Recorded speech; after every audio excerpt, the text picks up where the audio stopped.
വാത്തിക്കുടി കഞ്ഞിക്കുഴി ആരോഗ്യ കേന്ദ്രങ്ങളിൽ ആവശ്യത്തിന് ഡോക്ടർമാരെ നിയമിക്കണമെന്നാവശ്യപ്പെട്ടുകൊണ്ട് ഇടുക്കി ബ്ലോക്ക് പഞ്ചായത്ത് കഞ്ഞിക്കുഴി വാത്തിക്കുടി പഞ്ചായത്ത് അംഗങ്ങളും ഉപവാസ സമരം നടത്തി. ഇടുക്കി DMO ഓഫീസിന് മുന്നിൽ നടത്തിയ സമരം ബ്ലോക്ക് പഞ്ചായത്ത് പ്രസിഡന്റ് സാന്ദ്രാമോൾ ജിന്നി ഉദ്ഘാടനം ചെയ്തു.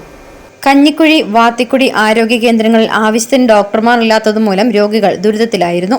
നിരവധി തവണ സർക്കാരിന് മുന്നിലും ആരോഗ്യവകുപ്പിന് മുന്നിലും ഈ ആവശ്യവുമായി ബന്ധപ്പെട്ട ഇടുക്കി ബ്ലോക്ക് പഞ്ചായത്ത് ഭരണസമിതി നിരവധി നിവേദനങ്ങൾ നൽകിയിരുന്നു. എങ്കിലും അതിലൊന്നും നടപടി സ്വീകരിക്കാത്ത സാഹചര്യത്തിലാണ് ഇന്ന് ജനപ്രതിനിധികളുടെ നേതൃത്വത്തിൽ ഉപവാസ സമരം നടത്തിയത്. ഇടുക്കി ബ്ലോക്ക് പഞ്ചായത്ത് പ്രസിഡന്റ് സാന്ദ്രാമോൾ ജിന്നി പരിപാടികളുടെ ഉദ്ഘാടനം നിർവഹിച്ചു. ദിവസേന 100 കണക്കിന് 300, 400, 500 രോഗികളോളം വരുന്ന വാത്തിക്കുടിയിലെയും കഞ്ഞിക്കുഴിയിലെയും 5 ആശുപത്രികളിലും ആവശ്യത്തിന് ഡോക്ടർമാരില്ലാത്തത് പ്രദേശവാസികൾക്ക് ഒത്തിരിയേറെ ബുദ്ധിമുട്ടുകൾ അനുഭവിക്കുന്നുണ്ട്.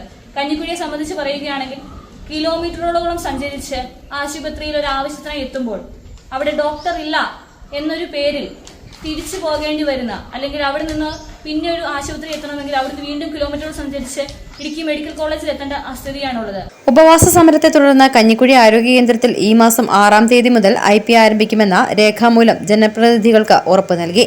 Block panchayat vice president AP Usman അധ്യക്ഷത വഹിച്ചു. കഞ്ഞിക്കുഴി ഗ്രാമപഞ്ചായത്ത് പ്രസിഡന്റ് കോമളം മോഹൻദാസ്, മറ്റ് ജനപ്രതിനിധികളായ സോന ട്രീസ ജോബി, മോളി ടോമി, VU ഉലഹന്നാൻ, ബിജോ പുളിമൂട്ടിൽ, നിള ബിജു, ജോബി ചാലിൽ തുടങ്ങിയവർ പ്രസംഗിച്ചു. City vision Idukki.